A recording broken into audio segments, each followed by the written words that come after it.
If you've ever said yes to something in motherhood when every part of you wanted to say no, if holding boundaries feels harder than it should, this conversation is for you.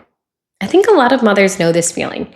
You try to hold a boundary and suddenly your chest tightens. You start over explaining, you feel guilty, or you immediately want to soften the limit.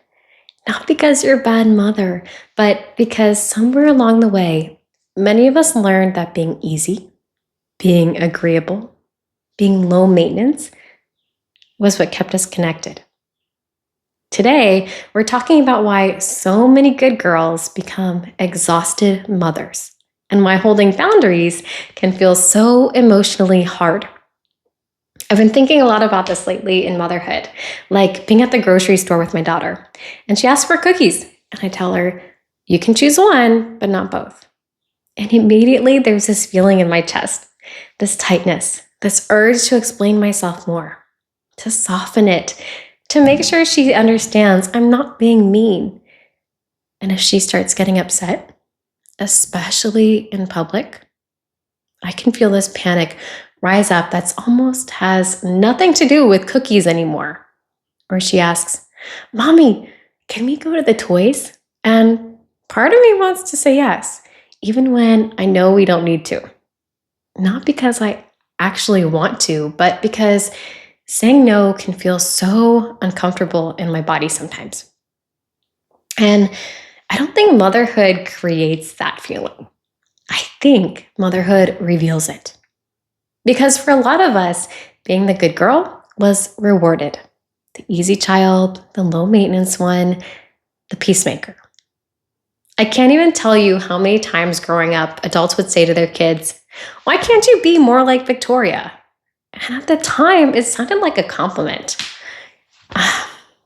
But what I think a lot of us quietly learned in moments like that was that being easy, being agreeable, being accommodating made us more lovable, more acceptable, safer. So now, when we become mothers and our child is disappointed with us, or frustrated with us, or angry about a boundary, our nervous system doesn't always experience that as this is a healthy parenting moment. Sometimes it experiences it as something is wrong. I'm failing. I'm hurting this relationship. And that's why boundaries can feel so emotionally intense. Not because you don't love your child, but because somewhere along the way, you may have learned that harmony meant safety, that keeping everyone happy meant connection.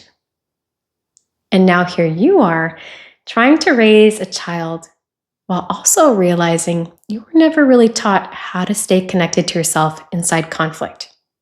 So what happens? You over-explain, you negotiate, you soften the boundary halfway through. You second guess yourself after. You feel guilty for frustrating them. You worry about what they'll remember later.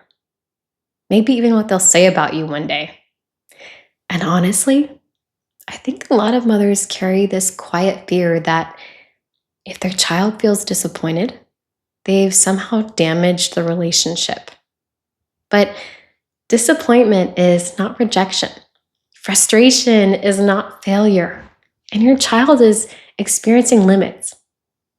That doesn't mean they're experiencing less love.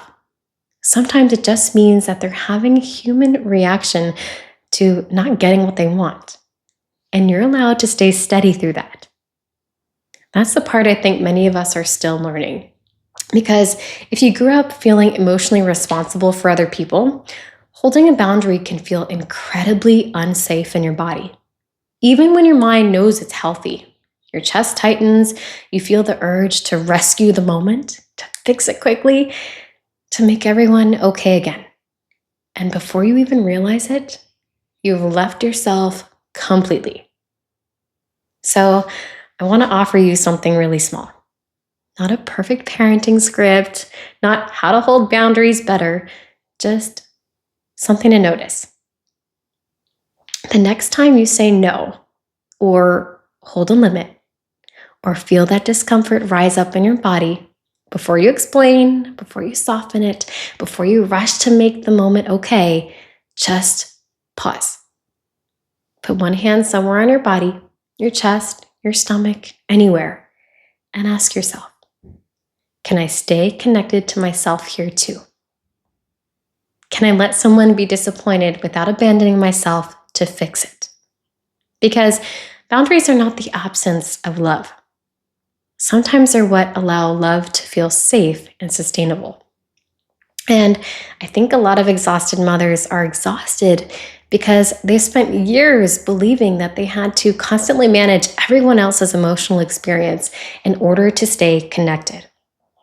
But your child doesn't need a mother who never frustrates them. They need a mother who can stay present, even when emotions exist. A mother who can hold a loving limit without collapsing into guilt. A mother who teaches we can stay connected even when the answer is no. And every time you stay with yourself instead of immediately leaving your own needs behind, your body begins to learn something new.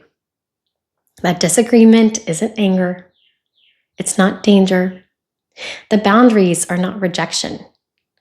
That frustration does not mean failure. And maybe most importantly, that you're still lovable even when you're not endlessly accommodating. I'm curious if this is something you've experienced. Were you the easy child?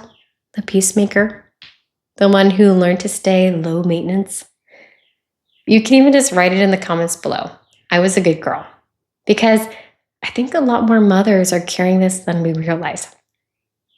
I'm Victoria, and this is the kind of space I hold inside Momaste, where we slow things down, look at what's happening underneath these moments in motherhood, and learn how to support ourselves with a little more awareness and a little more compassion. Thank you for being here with me. I know this kind of work can feel tender, but I also know it changes things. Not because we become perfect mothers, but because we stop abandoning ourselves inside the process. If this conversation resonated with you, there's a gentle practice waiting for you next. And that practice is meant to support the body side of this work. So when these moments happen in real life, you have somewhere softer to return to. And if you'd like a little more support like this, you can create your free portal at momaste.com. It's a softer place to stay connected with reflections, practices, free resources, and support for the hard days of motherhood. I'll see you on the mat again soon.